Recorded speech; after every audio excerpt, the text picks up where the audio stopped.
दोस्तों, उत्तर प्रदेश के अंदर आपकी जो ये आंगनवाड़ी की भर्ती है, तो इस आंगनवाड़ी की भर्ती में काफ़ी सारी महिला कैंडिडेट के कमेंट आते हैं, क्या सर यदि आचार संहिता लग गई तो आचार संहिता में हमारी मेरिट लिस्ट जारी नहीं की जाएगी, ठीक है। और यदि आचार संहिता लग गई तो आचार संहिता में क्या हमारी भर्ती रुक जाएगी, ठीक है। और यदि ऐसा हो सकता है, यदि आपका जो ये समिति है वो मेरिट लिस्ट जारी करने के मूड में हो और तभी आपकी आचार संहिता लग जाए, क्या उस टाइम पे जो मेरिट लिस्ट जारी नहीं की जाएगी, ठीक है।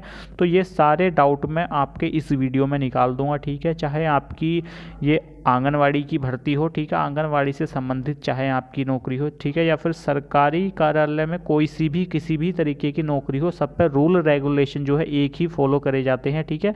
तो सरकारी नौकरी से संबंधित आचार संहिता का क्या इफेक्ट पड़ता है, वो सारे डाउट मैं आज आपके इस वीडियो के माध्यम से निकाल दूंगा और इसमें ही आपकी जो है आंगनवाड़ी की भर्ती भी आपकी इसके अंदर ही आ जाएगी, ठीक है। तो दोस्तों, मैं तुम्हें बता दूं, आचार संहिता का फ़र्क जो आपकी सरकारी नौकरी पे ये पड़ता है, क्योंकि जो आपकी ऐसी भर्ती यानी कि आपकी ऐसी नौकरी जिसकी घोषणा नहीं की गई है, ठीक है, या कुछ पद ऐसे खाली पड़े हैं जिनकी घोषणा अभी तक नहीं की गई है, तो आचार संहिता लगने पर उन पदों की घोषणा नहीं की जा सकती, यानी कि नई भर्ती की घोषणा नहीं की जा सकती आचार संहिता में, ठीक है। लेकिन जिस भर्ती की घोषणा पहले से ही कर दी है उसका जो है पूरा सारा डाटा ब्यौरा वित्त मंत्रालय से पास करा के, ठीक है, पूरी फाइल, उसके बाद जो उसके फॉर्म ऑनलाइन करा लिए गए, ठीक है, या फिर उसका परीक्षा करानी है या फिर उसकी मेरिट लिस्ट जारी करनी है, तो वो सारे कार्य आचार संहिता में भी हो जाते हैं, उसका कोई भी फर्क नहीं पड़ता आचार संहिता पे, ठीक है। आचार संहिता पे फर्क सिर्फ सरकारी भर्ती में सिर्फ उसका पड़ता है कि जैसे अभी आपकी उत्तर प्रदेश के अंदर आपकी सुपरवाइजर की भर्ती है, उसमें जो है अभी उसकी घोषणा तक नहीं करी गई है भर्ती की, तो यदि आचार संहिता लग गई तो उस भर्ती की घोषणा नहीं की जा सकती, ठीक है। लेकिन यदि आपकी सुपरवाइजर की भर्ती की जो घोषणा पहले ही कर दी जाती, उसका विज्ञापन आचार संहिता से पहले ही जारी हो जाता, तो जो आचार संहिता लगने के बाद में उसके जो है कार्य जो है सुपरवाइजर की भर्ती के लगातार निरंतर चलते रहते, ठीक है। लेकिन आपकी आंगनवाड़ी की भर्ती जो है इसकी जो सारा कुछ जो इसका डाटा, इसका ब्यौरा था वो पहले ही जारी कर दिया गया था, ठीक है। इसके आपके जो है फॉर्म भी अब ऑनलाइन करा लिए गए हैं, ठीक है। तो आचार संहिता लगने से इस भर्ती पे कुछ भी असर नहीं पड़ने वाला है, ठीक है। यदि आपकी जो ये समिति चाहेगी मेरिट लिस्ट जारी करने की तो आचार संहिता में भी आपकी मेरिट लिस्ट जारी कर सकती है, ठीक है। इसका कोई भी इफेक्ट नहीं पड़ेगा, ठीक है। दोस्तों, मैं बता दूं, जो आपका ये मेरिट लिस्ट जारी करेगी, ठीक है, या फिर मेरिट लिस्ट जारी करने के बाद में आपके डॉक्यूमेंट्स वेरिफिकेशन होंगे, डॉक्यूमेंट्स वेरिफिकेशन होने के बाद में एक आपकी अंतिम वेरिफिकेशन होगी जो आपके स्थायी पते की अंतिम वेरिफिकेशन होती है, ठीक है।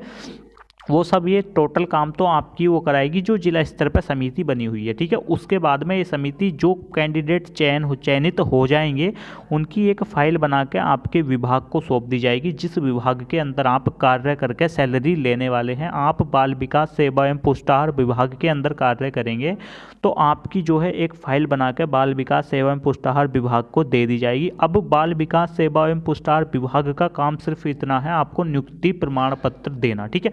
सिर्फ नियुक्ति विभाग देता है, लेकिन बाकी के जो काम होते हैं, फार्म ऑनलाइन करवाना, मेरिट लिस्ट जारी करनी, डॉक्यूमेंट्स वेरिफिकेशन करना, या फिर यदि कोई परीक्षा से संबंधित भर्ती है तो सारे काम जो है वो आयोग करता है या फिर कोई सी कंपनी उसका टेंडर लेकर काम कराती है। आप देख सकते हैं न्यूज़पेपर में भी खबर आती है कि टीसीएस ने टेंडर लिया है इसकी परीक्षा कराने का, लेकिन आपकी परीक्षा संबंधित ये भर्ती नहीं है, तो आपका जो इसमें चयन करा रहा है वो जिला स्तर पर बनी हुई समिति आपका जो है इसमें चयन कराएगी, ठीक है। उसके बाद जो सिर्फ नियुक्ति प्रमाण पत्र आपका बाल विकास एवं पुष्टाहार विभाग देगा, क्योंकि वहीं से आप सैलरी लेंगे और उसके अंतर्गत ही आप काम करेंगे, ठीक है। जो आपकी ये समिति बनी हुई है जिला स्तर पर, इसका आचार संहिता पर कुछ भी असर नहीं पड़ेगा। यदि ये चाहेंगे तो मेरिट लिस्ट जारी कर सकते हैं, ठीक है।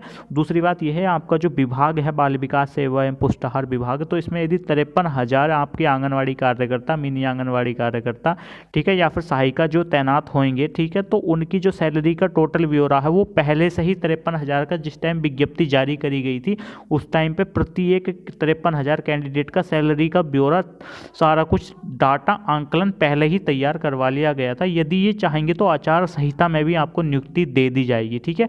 लेकिन आंगनवाड़ी की भर्ती आपकी पहले से ही सुस्त पड़ी है और आचार संहिता लगने के बाद में तो हो सकता है कि इसमें जो आपकी जिला स्तर पर समिति बनाई गई है, इसके कुछ कर्मचारी जो है जब जिस टाइम चुनाव आयोग के अंदर निर्वाचन आयोग के कर्मचारी बन जाएं, उसके अंतर्गत कुछ काम करें, ठीक है। तो इस वजह से यदि ये चाहेंगे तो आपके आचार संहिता में भी मेरिट लिस्ट जारी कर सकते हैं, ठीक है। चाहेंगे तो आपके जो है बाल विकास एवं पुष्टाहार विभाग को आपकी टोटल फाइल बना के सब कुछ ये भेज सकते हैं, यदि चाहेंगे तो आचार संहिता में, ठीक है। दूसरी बात यह है, आचार संहिता का जो है जो असर पड़ता है वो किस तरीके पर पड़ता है वो मैंने आपको बता दिया है।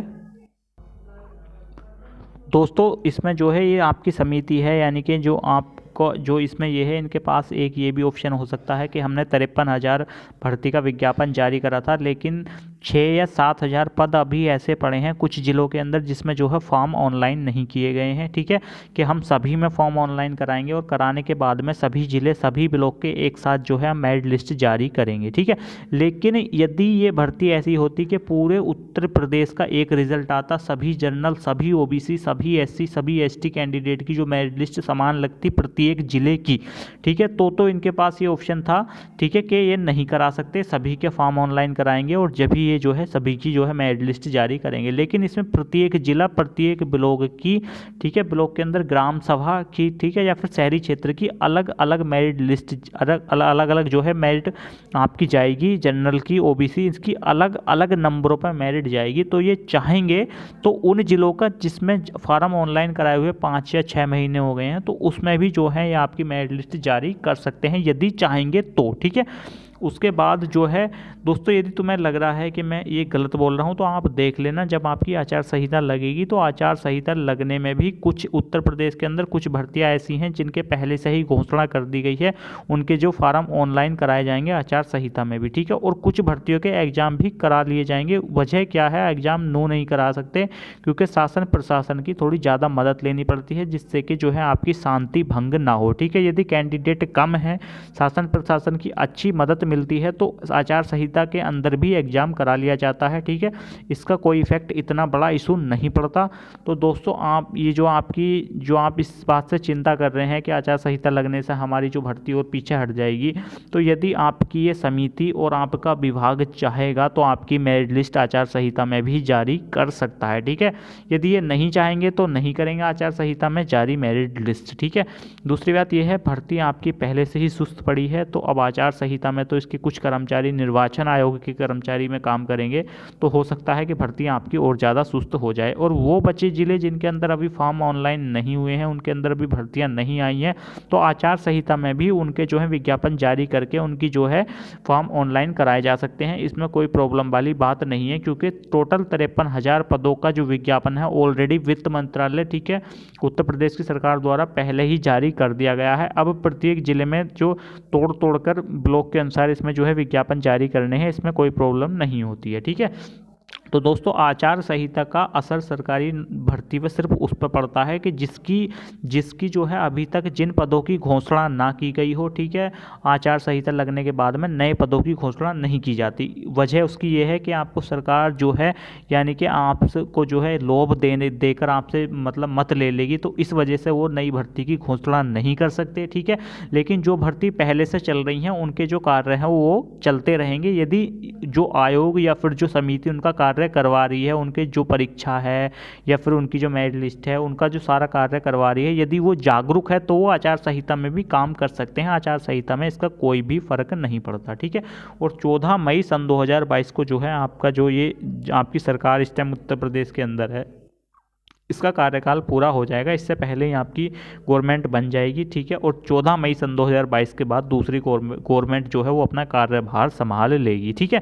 तो यदि आपकी समिति चाहेगी, आपका विभाग चाहेगा, तो आचार संहिता में भी आपके सारे कार्य चल सकते हैं, ठीक है।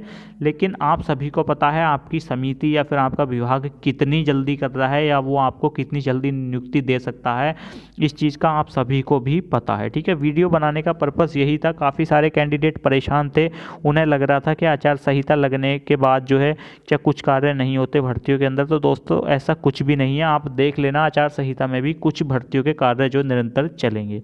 तो चलिए दोस्तों, चैनल को सब्सक्राइब करें, वीडियो को लाइक करें। आपकी कुछ भी क्वारी हो आप कमेंट बॉक्स में हमें करके बता सकते हैं। चलिए, थैंक यू दोस्तों।